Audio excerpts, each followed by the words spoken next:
Meet two people, same city, same age, same job title, same salary, $85,000 a year. 10 years later, one of them has built a net worth of $400,000.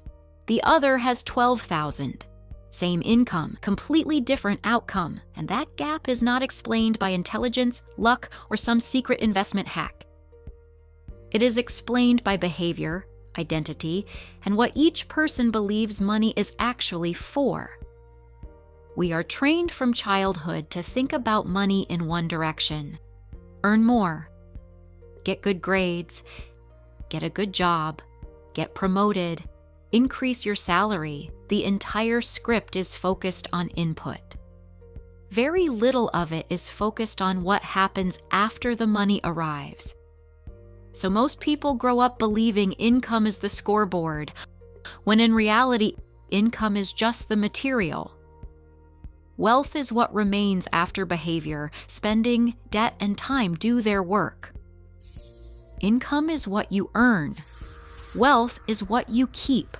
More precisely, wealth is your net worth, savings, investments, business equity, property, minus debt, loans, and credit balances. Your salary can be high while your wealth stays weak. Your salary can even rise dramatically while your financial reality barely improves. A salary is not the score. Net worth is the score. Salary is just the fuel. Hey, I'm Kira. By the end of this video, you will understand exactly why salary and wealth are not the same thing, the psychological traps that keep even high earners stuck, and the 3 mental shifts that actually change the outcome. Because the difference between looking successful and becoming financially secure is much larger than most people realize. Trap number 1 is lifestyle inflation. Every raise gets absorbed into a more expensive lifestyle. Better apartment, better car, better vacations, better furniture, better restaurants. Nothing feels extravagant in isolation, which is exactly why this trap is so effective. Your income rises, but your fixed expectations rise with it, so your standard of living expands while your savings rate barely moves. You run faster, but financially you stay in the same place. That is the hedonic treadmill in action. More input, same outcome. Lifestyle inflation is dangerous because it disguises itself as progress. You think, I worked harder, so I deserve better. And sometimes that is true. But if every raise instantly upgrades your life without upgrading your assets, then income growth becomes cosmetic. It changes how life looks, not how secure it is. A bigger lifestyle is not the same thing as a stronger financial foundation. Those are completely different outcomes wearing similar clothes. Trap number 2 is status spending. There is a difference between buying something because it improves your life and buying something because it sends a message. One is utility. The other is signaling. Signaling is often wealth destruction with excellent marketing. A $70,000 car can make you look successful today while making you poorer for years. The same $70,000 in invested assets can compound quietly for decades.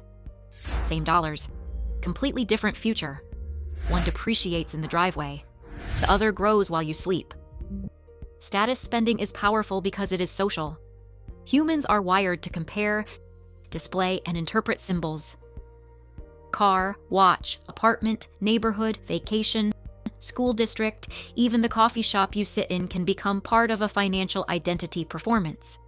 The problem is not enjoying nice things. The problem is buying expensive symbols to prove something externally while starving the balance sheet internally. Looking rich and being rich are often opposite skill sets. Trap number 3 is income identity, and this one is the most dangerous. When your sense of security comes from your paycheck instead of your net worth, you are more fragile than you think. If income stops, stress begins immediately. That means your lifestyle depends on constant motion, constant work, constant inflow. No matter how impressive the salary sounds, if all of your safety comes from the next paycheck, you are still standing on a very narrow platform. The goal is not to depend on income forever. The goal is to build assets that reduce dependence on labor over time. In Attack on Titan terms, living paycheck to paycheck is life inside the walls. safe enough, organized enough, functional enough, but entirely dependent on the system continuing to hold. Wealth is what exists outside the walls, but far more real. Because real security is not how much you earn this month, it is how long you can stay stable if earning stops. So what changes the outcome? Mental shift 1. Measure net worth, not income. Start tracking your actual net worth every month. Assets on one side, liabilities on the other. Investments, savings, property, business equity, debt, loans, credit cards. That number is your real financial score, not your salary, not your title, not the size of your next raise. What matters is whether your net worth is moving in the right direction over time. Mental shift 2. Build the gap. Wealth is built in the gap between what you earn and what you spend. That gap funds investing. That gap creates resilience. That gap turns income into ownership. And there are only 2 ways to widen it: earn more or spend less. Both work. Ideally, you use both. But if there is no gap, there is no fuel for wealth building. The gap is not a side detail. The gap is the mechanism. Mental shift 3. Think in assets. Before a major purchase, ask one question: is this an asset or a liability? Does it put money into my pocket, or does it take money out? This is not about never buying anything fun. It is about seeing clearly. A house can be an asset or a liability depending on price, debt, and cash flow. A business can be either. A car is almost always a liability.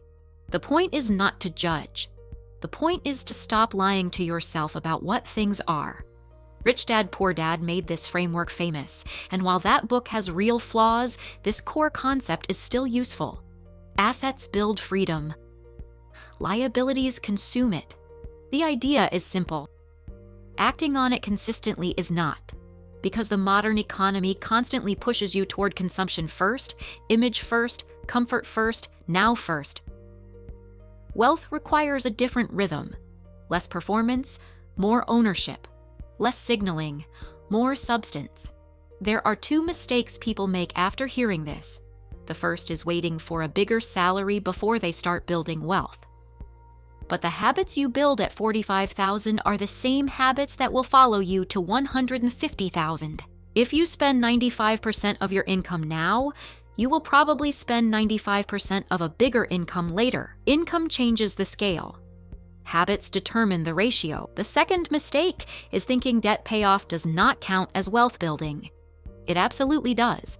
Paying off high-interest debt is one of the best investments available because the return is effectively guaranteed. If a credit card charges 20% APR, eliminating that balance is like earning a guaranteed 20% return. That is not small. That is powerful. Sometimes the smartest investment move is removing the thing that is actively draining your future. So here is your move this week. Calculate your actual net worth. Assets minus liabilities. Write the number down, even if it is negative. Especially if it is negative, because a number you avoid controls you more than a number you face. That figure is your starting point. From this moment on, every financial decision becomes easier to evaluate. Does it improve your net worth or weaken it? That is the question that changes behavior. The shifts are tracking net worth, building the gap, and thinking in assets. Same income does not mean same outcome. Subscribe if this helped, and I'll see you in the next video.